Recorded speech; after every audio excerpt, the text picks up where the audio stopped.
everybody, and welcome to the last in our introductory series for the Co-SFSC, the Co-Creation of Sustainable Food Supply Chains project. I'm Ashley Colby, and I am interviewing 5 different actors in this multinational research group. I am doing this on behalf of SCORI, the Sustainable Consumption Research and Action Initiative. And today I am talking to Ying-Chen Lin of the Taiwan Hub. There are earlier videos in the series that include interviews with a German team, Swedish, Turkish, and Thai team, as well as our fearless leader in the project, Pia from KIT. She did the first video to sort of explain the overall arc of the project. So this is a series of videos about this project, just sort of highlighting, the interesting aspects of the project, and we'll be following the rest of the project throughout for the next 3 years or 2.5 years as the project continues on and we hopefully make some transformations in the food supply chain. So I'd like to welcome Ying-Chen and first have you just sort of give a little bit of a background on yourself and introduce yourself to the listeners. Okay, hello, I'm Ying-Chen Lin, the representative of the Taiwan Hub in this Co-SFFC development project. I apologize in advance that my English expressions still need to be improved.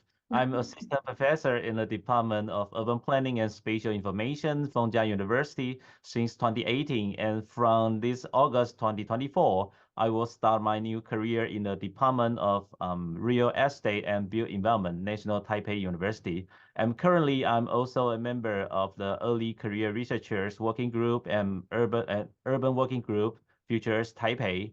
And I got all my degree, bachelor, master, and PhD in regional and urban planning. So I'm an urban planner and also a geospatialist. About my research interest, including the spatial, regional, and urban planning, food system, GIS applications, environmental sustainability, and net zero emissions. Because my PhD dissertation was focused on assessing the environmental impacts on food production and consumption pattern change in Taiwan, so which is the starting point for me to jump into the food system research field. In addition, I participate in the consultant program for farmland resource management supported by the Ministry of Agriculture Taiwan since 2011 to the present. The topic of my recent personal funded research project, including the spatial analysis of urban food deserts, forming the Taiwan Smart Sustainable Cities indicators, establishing the age-friendly indicators for rural community, strategy for rural energy independence in response to the net zero policy, and also these development projects co-creating sustainable transformation of food supply chains. Thank you. Yeah, that's wonderful. You have such an interesting and varied background. And I'm really, one thing that's really interesting to me about this project is so many types of experts coming together and sort of sharing across we're not all necessarily trained in the same field. Some more political scientists, more economists. You have background in urban planning, sociologists, so it's really cool. It's really interesting to see what we can learn. It's, ideally how academics should work, people who are different from each other, being able to speak to one another and learn from one another. So, okay, so let's hear a little bit about the Taiwan case. Who are the local practice partners? Give us a little bit of background and history on how you'll be pursuing this project. Yeah, sure. In the beginning, I would like to talk about why I can join these projects. As mentioned, I am a member of the ECR working group Futures Taipei. So I joined this project mainly because I hosted a food system research related webinar organized by the ECR working group Futures Taipei, where I met a German scholar, Dr. Max Spielberger. And through his connections, I got in touch with KIT, the leading team of these projects, and then participate in this. So about the Taiwan case, the Taiwan Hub's projects, there are several sustainable challenges of food system in Taiwan, such as the limited land resources. Taiwan is just a small island, so with the mountainous terrain, so the land resources are very limited. And due to the demand for urban development, the cropland has decreased significantly since 80s. In addition, there is a very low food self-sufficiency ratio here, only about 31% in 2022. And the number was about 56% in 1984. So it declined a lot. The decline is because some crops such as soybean, wheat, and corn rely on large amount of imports. About 99% of these three kinds of crops are all imported. However, the demand for paddy rice, the most suitable crop for Taiwan's climate, has been greatly reduced due to the invasion of the Western diet, such as a hamburger or bread, a sandwich, and so on. So I which love has how you put that. That's so good. which just changed our domestic eating habits. Yeah. Additionally, there's also an energy shortage issue in Taiwan. About 98% energy supply are imported. And our government just enact a kind of non-nuclear homeland policy. So we will try to abandon the nuclear power generation, and which accelerate the transformation from farmland to solar photovoltaics panel development here in Taiwan just happening.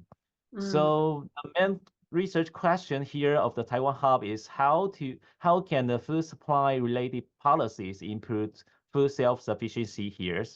In order to answer this research question, I invite several different background of the local partners to join this project.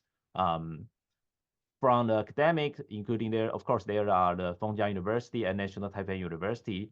And also from the government side, I invite the Department of Resource Sustainability, the Ministry of Agriculture Taiwan, the unit just responsible for formulating the agricultural land policies, also invited in this project. And talk about local practitioners, there's two successful kind of small medium enterprise here. There are two local stakeholders invited. The first one is named Uncle Sweet, which is located in the southern Taiwan, which start their career in 2015 and mainly produce sweet potatoes and related products. And Uncle Sweet cooperate with surrounding farmers and establish their local brand. Even constructed a central agriculture product processing factory last year. So that is the first one. The second one is named Field Delegate, located in the central Taiwan, which started their career in 2016. That is the kind of family business. And Field Delegate mainly produce the soybean, which the crop I mentioned before. Most of the soybean are imported, but they produce soybean here.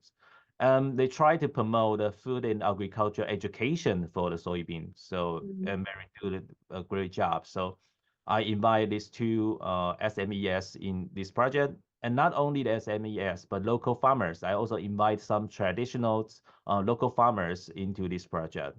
That is what all the stakeholders invited in these projects in the Taiwan Hubs. I love this so much. Okay, so a couple of comments just from my experience in studying food systems.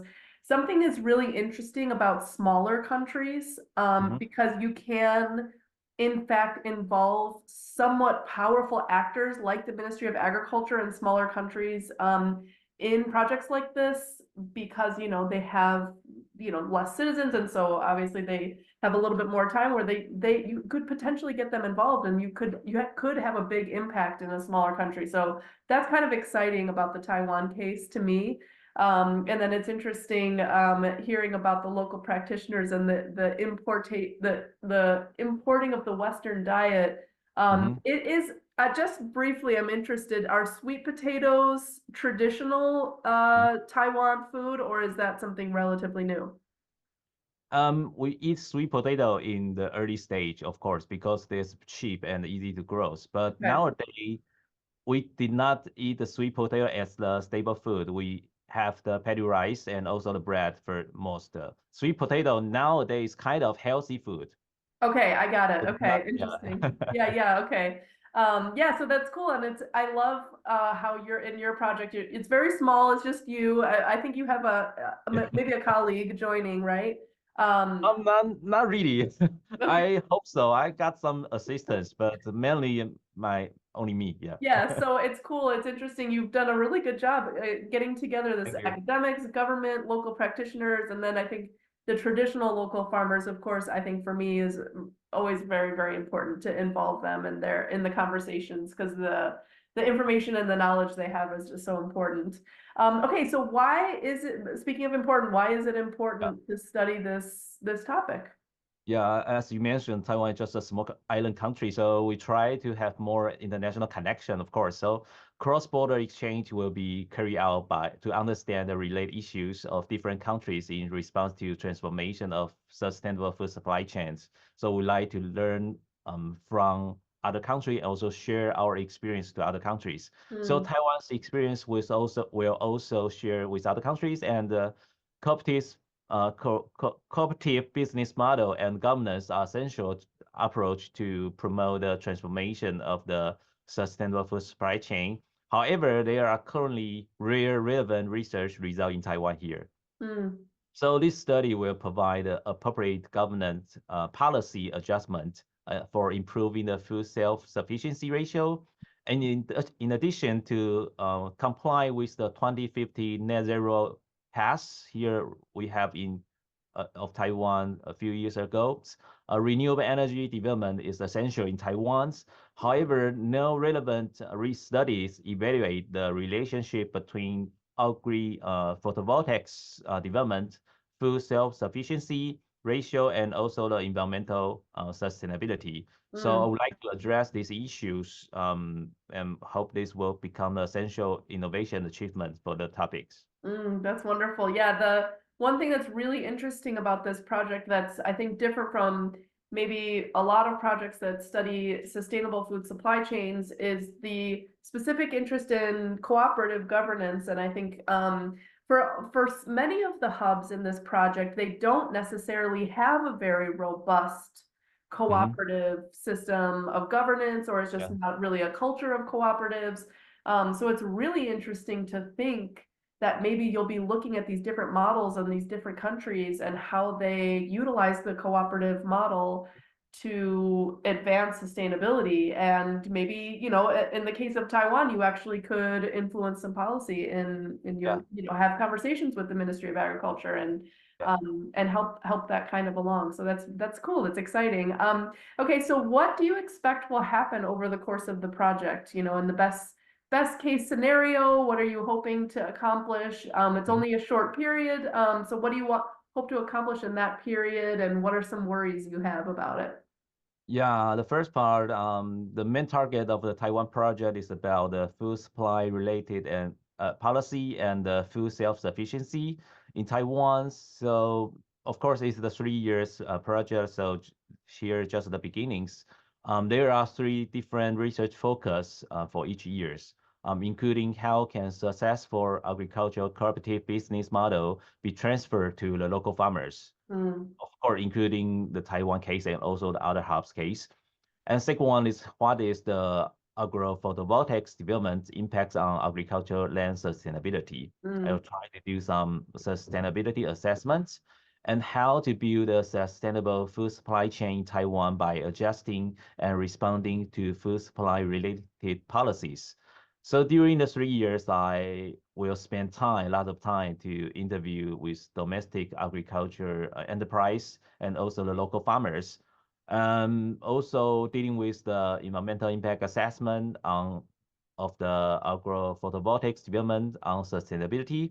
And then, as you mentioned, I have to communicate with the Ministry of Agriculture here and try to have formulating some um, practical policies to mm, in these issues. Of course, there's some worries I have. My worries is that second one is worries. I think seeing is believing, right? So it's essential to have more cross-border exchange to implement this kind of transnational cooperation projects. mhm. However, the budget is limited, the funding is Yeah. limited. So it's not easy to invite all the project partners to visit Taiwan here. So, and in addition, there's the other worries about the Taiwan's election just has just ended this month. So the head of the Ministry of Agriculture may be replaced this May. Right. So Yeah. Once you've made so a contact. it is uncertain there will be any changes for the agriculture on farmland policy. So just wait and see. Yep, definitely. One thing that's interesting that I want to foreshadow for a future webinar we have planned, maybe later in the spring, is the part of this project is doing a sustainability assessment of whichever part of the food supply chain our hubs are looking at. And one thing I just found out in the last meeting from Arnhem Week, who's a German researcher in the German team, that Germany just implemented into either policy or law Yeah, the the supply necessity, chain law. yeah, supply chain Act, law, yeah. the necessity to measure the sustainability of supply chains. And so I think we're looking into what kind of metrics they're looking to use, and I imagine with something with how these kinds of things work is that the metrics are pliable at first. You know, they're trying to figure out how to model sustainability, and so it could be interesting, and we'll be doing a future webinar on the sustainability assessment, that our team could be experimenting with modeling something that could influence policy in Germany or maybe in the other cases. So that's cool. That's exciting. Yeah, I hope so. Yeah, of Yeah. course. So we'll talk about that in the future webinar in more detail. Okay. So big picture, you know, wrapping up, what is your overall vision for, you know, a sustainable food supply chain in Taiwan? I mean, what do you want to see in terms of self-sufficiency? What does that look like? Do we embrace more traditional diet culture, or you just find other ways to meet the needs of people's, you know, tastes now, or, you know, what do you envision?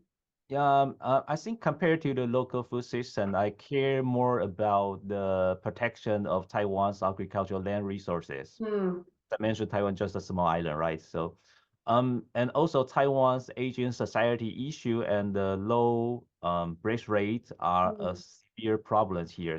So the population has reached its peak in 2019. So, the population will only decrease year by year. The official estimation for the population forecasting is that by 2070, only 70% of the population of the current population will be remain. So that means there's no more need for the urban development, which means we can protect our farmland as much as possible, right?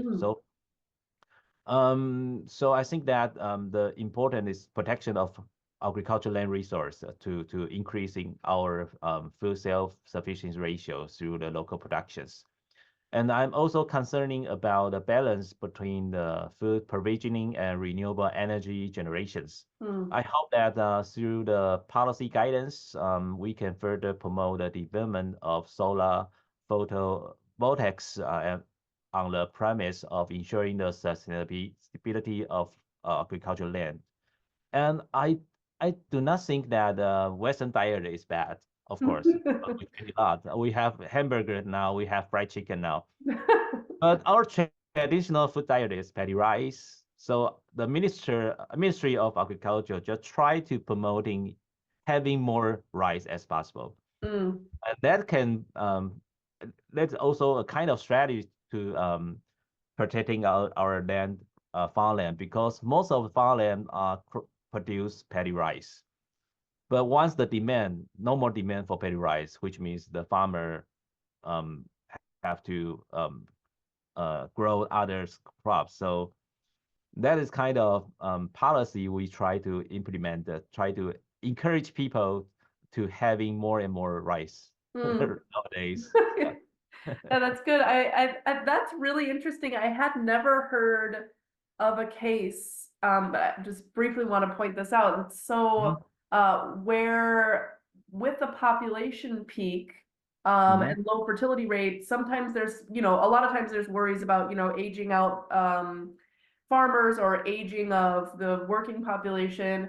But it's interesting to put it in sustainability terms and think, we don't need more urban development if the population is not growing. And so we can now be thinking about protecting farmland and not developing every last bit of land because, you don't necessarily need that growth in the cities. It's really interesting. And I think it's also really great that you're thinking about the balance between renewable energy and farmland. There's a real correct balance there, and it's not always in the right balance for farmers. So it's good to just be very clear about that. If we want to do renewable energy, are we making sure that the farmland is not just being paved over with concrete, or, is it farmland still viable if you're putting solar panels over it, just as long as the livelihoods are continuing, and they're not being developed. Yeah, yeah. I will try my best to finish this project in the next few years. That's good. That's good. Looking I'm forward really, to have more communication and exchange with other hubs. yeah, that's great. And I'm so glad you're thinking about that. I think that is a highlight of your hub that I hope will influence the other hubs in this project. Yeah. And hopefully we can come back and talk about that and see what you're learning throughout the project. But Ying-Chen, this was so wonderful. Thank you so much. Thank you. We'll be following along in your project and, wishing you all the success. Okay. Yeah. Thank you Thank you, so much. Ashley. Thank you. All right.